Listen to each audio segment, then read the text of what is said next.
DJ and PK, it's 97.5, the KSL Sports Zone, and we are joined now by Bill Bender. You read him in the Sporting News. Bill, good morning. Hey, good morning. How are you? Thanks for having me on. Good. As the 2025 president of the Football Writers Association of America, when you and all your writer buddies get together and start chatting it up, what do you say about Kyle Whittingham going to Michigan? Because I don't know if you're aware, but that's kind of been a topic around here. Yeah, just a little bit, right? Well, right? I think somebody I've covered the Big Ten for quite a while. I live in Central Ohio, been around that Ohio State-Michigan rivalry pretty much my entire life.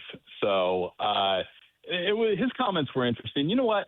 I didn't have a problem with him, though. When you talk about hate, there's a difference between real hate and sports hate. And, yeah, I just assumed, and maybe you could enlighten me on this, if you had been around BYU and Utah that long, it's a different kind of rivalry, but it's not like the intensity around those games. I can feel that one through the TV when I watch that game. Well, I can feel Michigan-Ohio State through the TV when I watch that game. Yeah. And I've both been to Utah, BYU, and watched it on TV, and I can feel it too. I think the difference is, when you're in separate states, you're not necessarily right on top of each other the way you are when you're separated by, 40 miles of freeway. Here, there's marriages, there's kids going to one school when parents went to another. There's high school friends who go to opposite schools. So it's knitted together, in a different way. I'm not so curious. I figure he'll get into the rivalry. Something will happen. He wasn't born with it. So I thought actually some of the comments I read from fans, which are usually crazy on social media, the one that stood out is guys, relax. He just got here. He'll hate him soon enough. We all do. I thought that was nice perspective. Yeah. Well, here's the thing. When you grow up here, and I could probably tell you most of the coaches' records in that game. That's one thing that he is going to figure out is, Ryan Day, for example, great coach, 2-4 against Michigan. Urban Meyer, 7-0 against Michigan. Woody and Bo they're probably the two. Woody had a good record against Michigan. Schembechler had a winning record against Ohio State. But you're defined by that game in a lot of ways. Now, does that change in the 12-team era? I don't know. I think the overall thing with Whittingham at Michigan, however, isn't even about Ohio State. It's about each one of the last 5 years, Michigan, this time of year, we're talking about something that's not football, whether it was a sign-stealing scandal or a recruiting scandal. Sharon Moore, they do have an adult coaching the team, and I think that is huge. And I think that rubs off. And from what I've seen in the fall highlights, it's going to be what I expect, a more physical, more disciplined, pretty good football team, and we'll see what they can do. In fairness, their schedule's brutal. They do have a very tough schedule in the Big Ten this year. Agree with that. If they get to 10-2, they're a playoff team. They'll have a bunch of quality wins. Can they get to 10-2? That we've talked to other people from Michigan who think that they're going to end up winning 7 or 8. Exactly what you said, because the schedule is so tough. There's one issue, and I don't know that you can answer it, but you're here, so you can try, Bill. Forever, the players at Utah and BYU, even if the NFL thinks they're good enough, when you read or you listen to college football people, including Barry Switzer on a Sugar Bowl pregame show, there isn't one person playing at Utah who'd be recruited by Alabama. One of the craziest things I've ever heard. Half that defense played in the NFL. Pretty sure they could have played at Alabama. Michigan comes in and takes about a half dozen transfers, including a guy who led the team in sacks. And John Henry Daly was awesome, and he had the Achilles injury later. His stats would have been even better.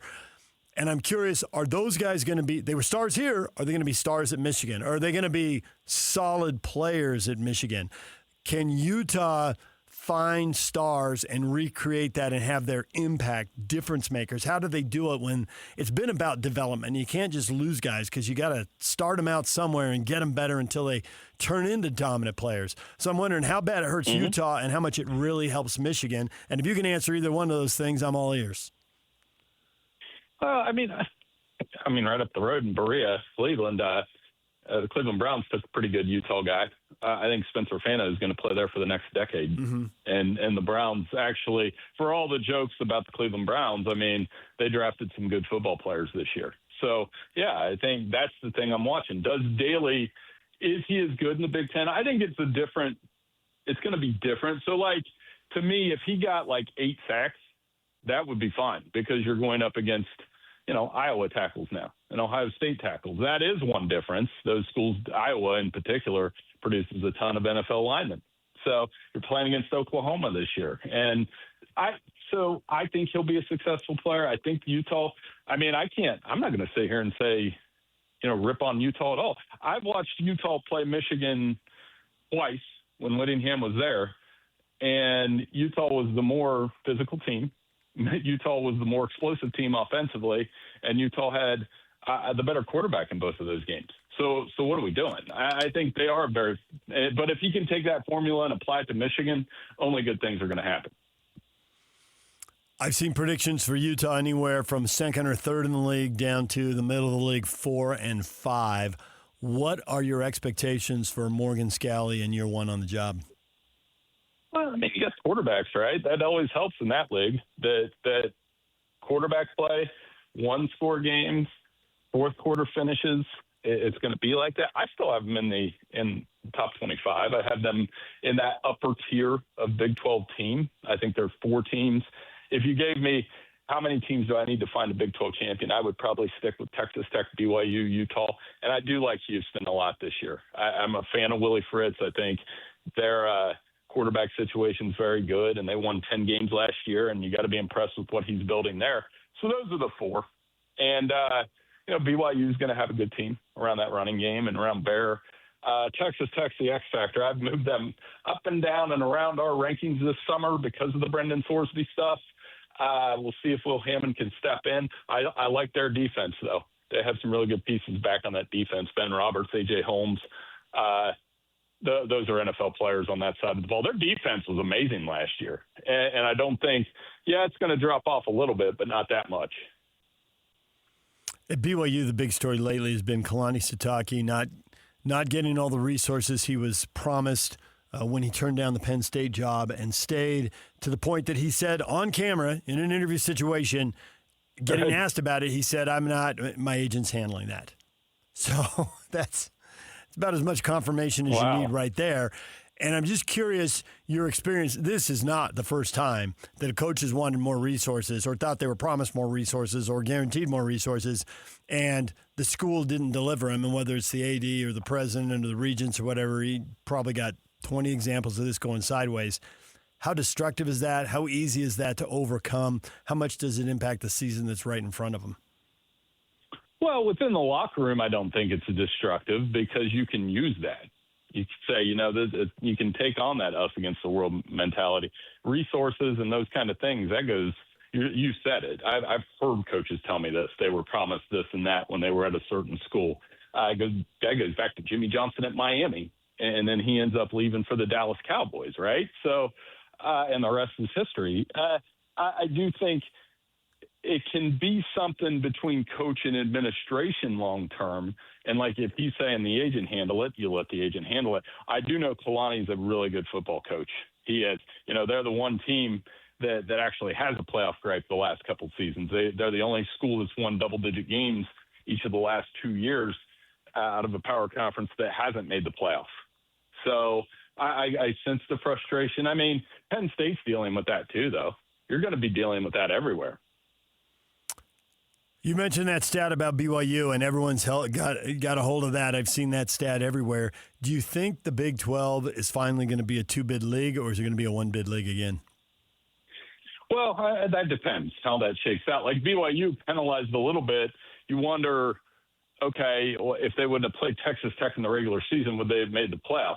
I think BYU was a great example of a school that made the case. Last year, a 16-team playoff would have been pretty cool because we would have got BYU, Texas, Vandy, Notre Dame all in the playoff, and we could have settled in on the field. Now, drawback to that is I contend that college football, it's more fun when we're arguing.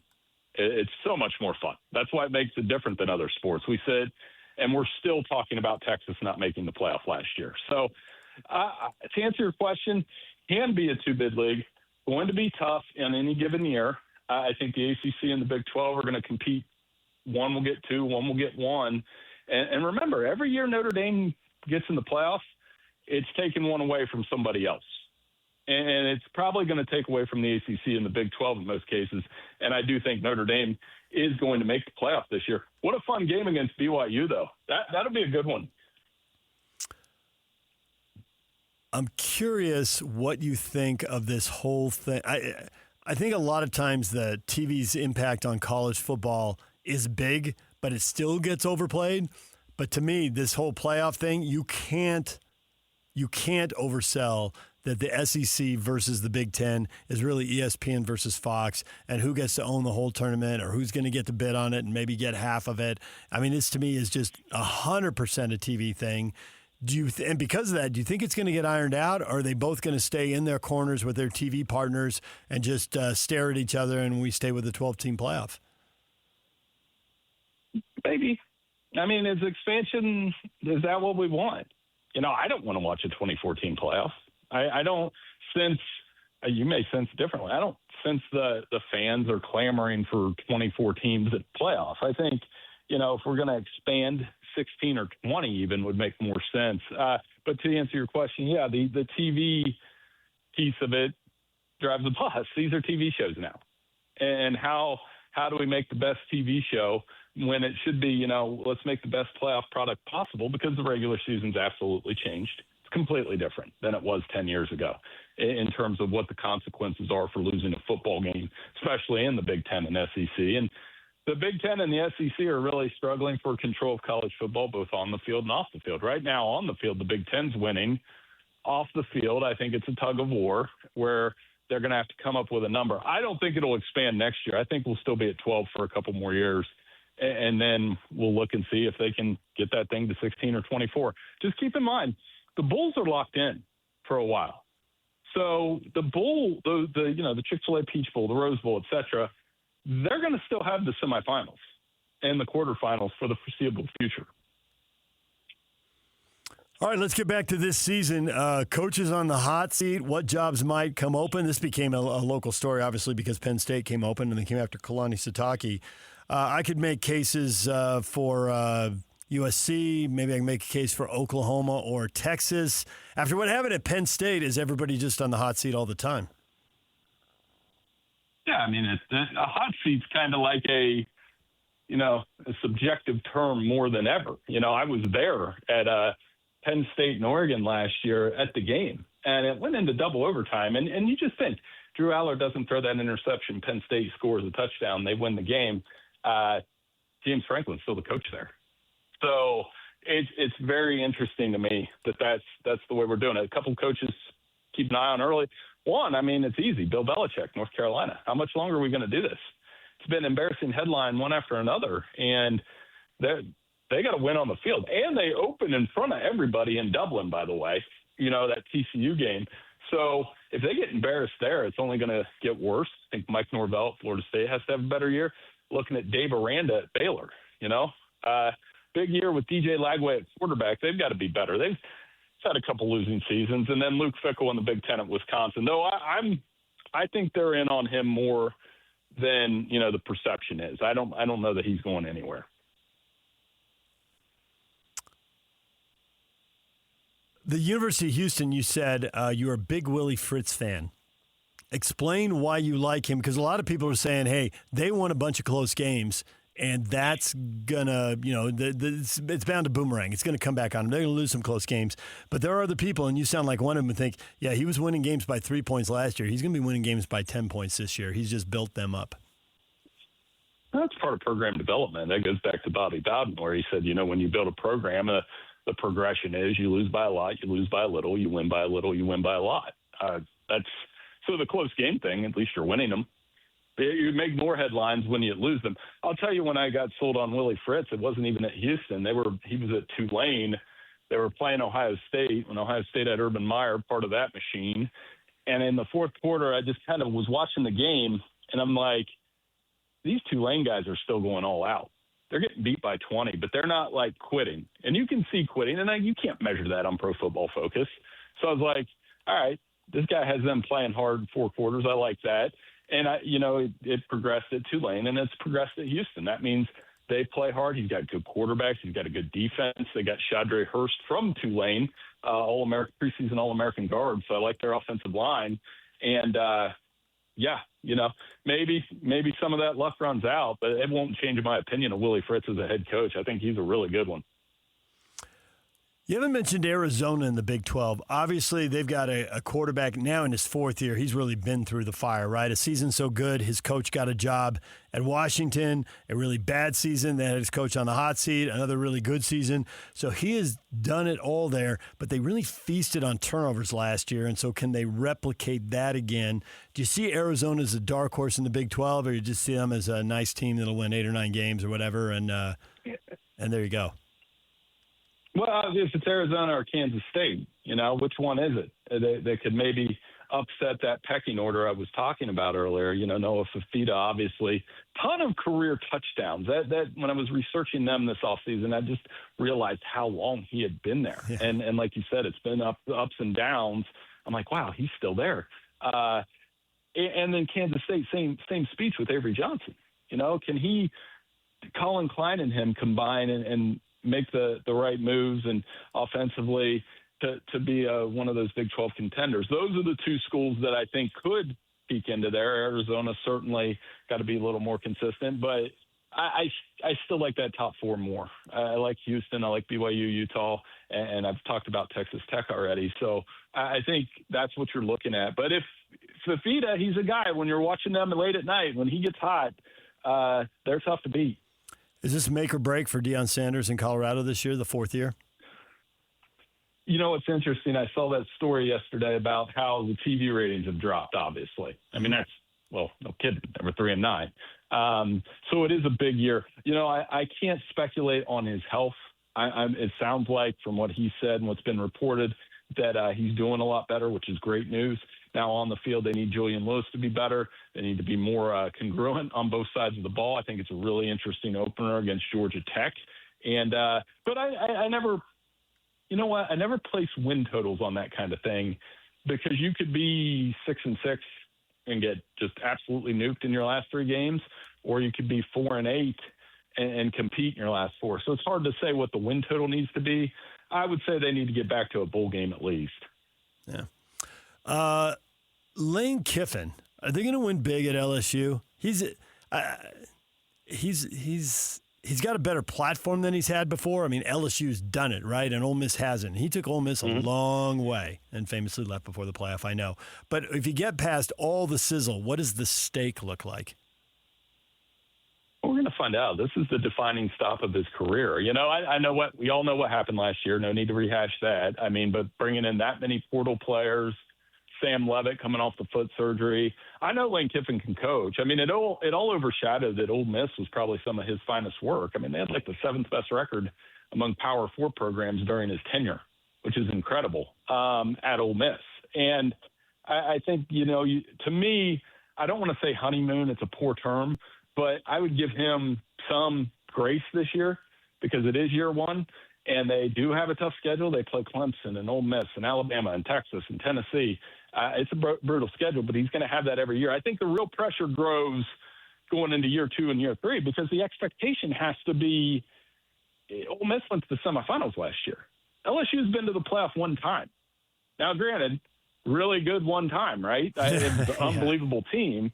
But the other thing he's facing is 3 of the last 4 guys that coached there won national titles. So the expectation isn't a semifinal. They're going to expect Lane Kiffin to deliver a national title. Bill, we'll leave it right there. We know you got to run. Appreciate the time. Thanks for talking college football with us. Hey, anytime. Thanks for having me on. Take care. Bill Bender, Sporting News.